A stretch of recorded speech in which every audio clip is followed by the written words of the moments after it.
একটা গ্রামে এক রাজা বাস করতেন। তার একটি কন্যা সন্তান ছিল।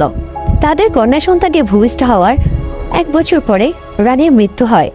তখন থেকেই রাজকুমারীকে একাই দেখাশোনা করতেন রাজা। রাজকুমারী যখন 15 বছরে পা রাখে তখন একটি অজানা রোগে আক্রান্ত হয়। অনেক ডাক্তার বৈদ্য দেখানোর পরেও কোনো কাজ হলো না।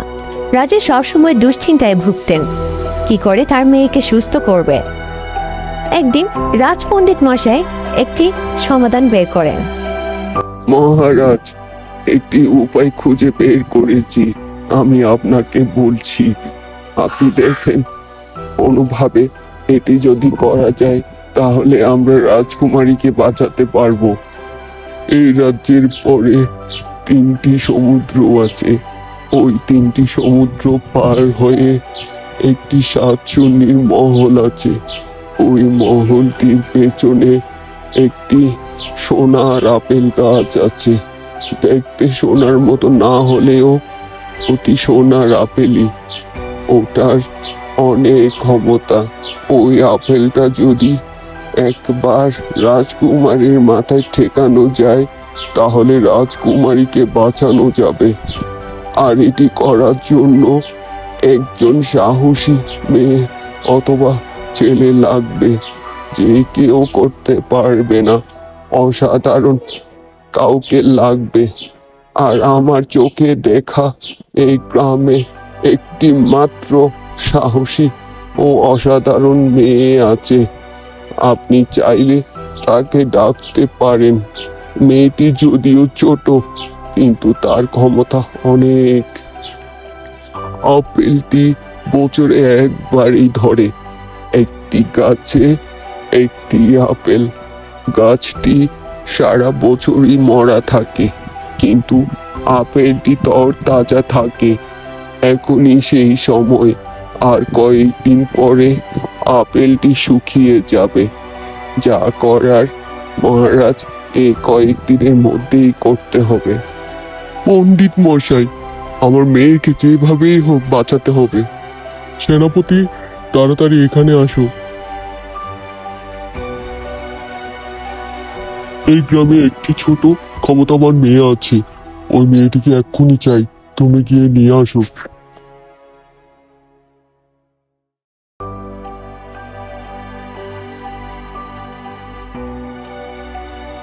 মহারাজের জরুরি তলব। এই বাড়িতে কি কেউ আছেন?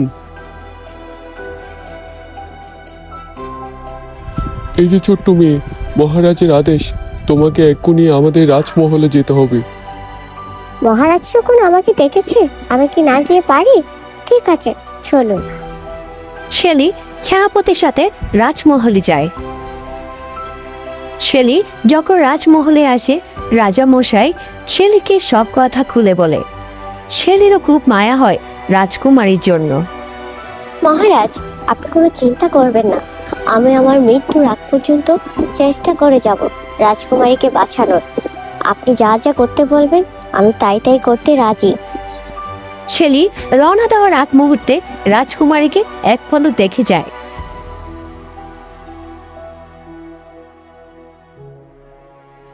মা, তুমি এমন কিছু করো যাতে ঘোড়াটি আর আমি উঠতে পারি। মা, তুমি তো দেখতেই পাচ্ছ আমাদের রাজ্যের রাজকুমারী অনেক অসুস্থ। শেলি কথাকে বলার সাথে সাথে ঘোড়াটি উঠতে শুরু করে।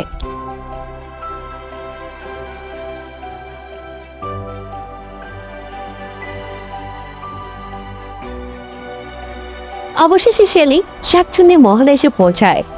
মা, তুমি ঘোড়াটিকে তোমার কাছে লুকিয়ে রাখো। ঘোড়াটিকে দেখলে ওই শাকচুন্নি ক্ষতি করতে পারে। পরে আমরা আর আমাদের রাজ্যে ফিরে যেতে পারবো না। শেলির কথা মতো তার অদৃশ্য মা ঘোড়াটিকে লুকিয়ে রাখে। ওকে এখানে রাখা হয়েছে সুন্দর করে রান্না করার জন্য। আজকাল তো রান্না মুখে দেওয়া যাচ্ছে না। চন্ডিমা, আমাকে পরে বকেন। পেছনে দেখেন, কে একজন দাঁড়িয়ে আছে, আমাদের দুজনের কথা শুনছে। শাকচুন্নি পেছনে তাকাতেই দেখে শেলি দাঁড়িয়ে আছে। এই, কে তুই? তুই আমাদের কথা শুনছিস? চুন্নি ঠাকুমা, এই কারণেই বলেছি তোমাকে ডাক্তার দেখাতে হবে। তুমি আমাকে চিনতে পারছো না? আমি তোমার একমাত্র নাতনি। তোমার একমাত্র মেয়েকে বিয়ে দিয়েছিলে ভূতের সাথে, আমি তার মেয়ে গো। অরে দিদি ভাই, আমি তো ভুলে গিয়েছিলাম। তুই তো জানিস আমার ভুলে যাওয়ার রোগ আছে, আমাকে মাফ করে দিস, আমি তোকে চিনতে পারিনি। আজকে আমার দিদি ভাইয়ের জন্য সুস্বাদু খাবার রান্না করবি, তাড়াতাড়ি যা। কিন্তু চন্নিমা, তোমার তো কোনো মেয়ে ছিল না। আচ্ছা ঠিক আছে ঠিক আছে চন্নিমা, আমি এখনই যাচ্ছি।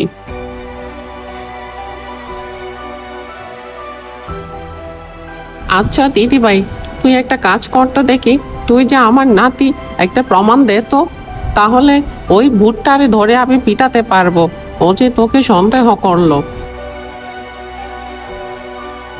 ঠাকুমা, তুমি আমাকে খুঁজছো? আমি এখানে। এই তো আমার আসল দিদিভাই, ওই ভূতটা হতচ্ছাড়াটা তোকে সন্দেহ করলো। আমি এক্ষুনি গিয়ে তাকে অনেক মাইর দিব। তুই দিদিভাই একটু বিশ্রাম নে এবার।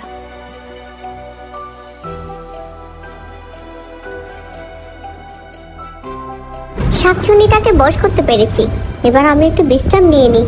আগামীকাল থেকে কাজ শুরু করে দিতে হবে। আচ্ছা ঠাকুমা, আমাদের বাড়ির পিছনে যে আপেল গাছটা আছে, ওই গাছে কি এবছর আপেল ধরেছে? হ্যাঁ রে দিদি ভাই, ওই গাছে একটা জাদুর আপেল ধরেছে, তুই দেখতে যাবি নাকি? গিয়ে দেখে আয়। হ্যাঁ ঠাকুমা, দেখবো। তুমি যখন বলছো আমি অবশ্যই দেখবো। দাঁড়া তাহলে, আমি চন্ডাকে ডাক দিই। চন্ডা, চন্ডা, একটু এদিকে আয়। চন্নিমা, আপনি আমাকে ডাক দিয়েছেন? চন্ডা, দিদি ভাইকে আমাদের ওই জাদুর আপেল গাছটা দেখাই নিয়ে আয়।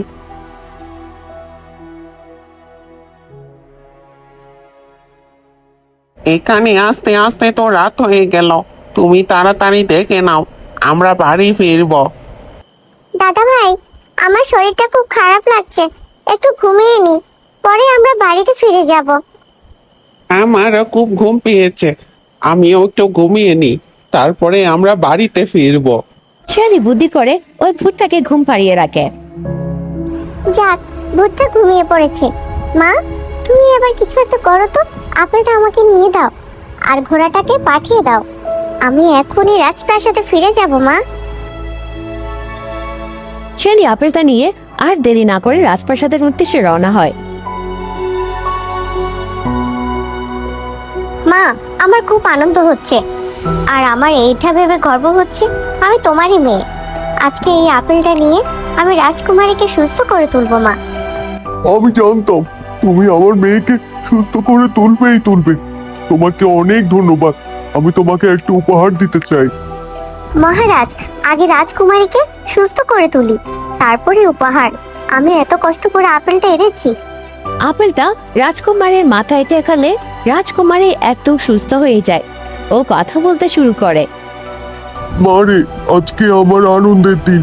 এই অসাধ্য সাধন হয়েছে একমাত্র এই মেয়েটির জন্য। এই মেয়েটি তোর জন্য জীবনের ঝুঁকি নিয়ে এই আপেলটি এনেছে। শোনো মেয়ে, তুমি কত বছর পরে মহলে ফিরেছো তুমি জানো?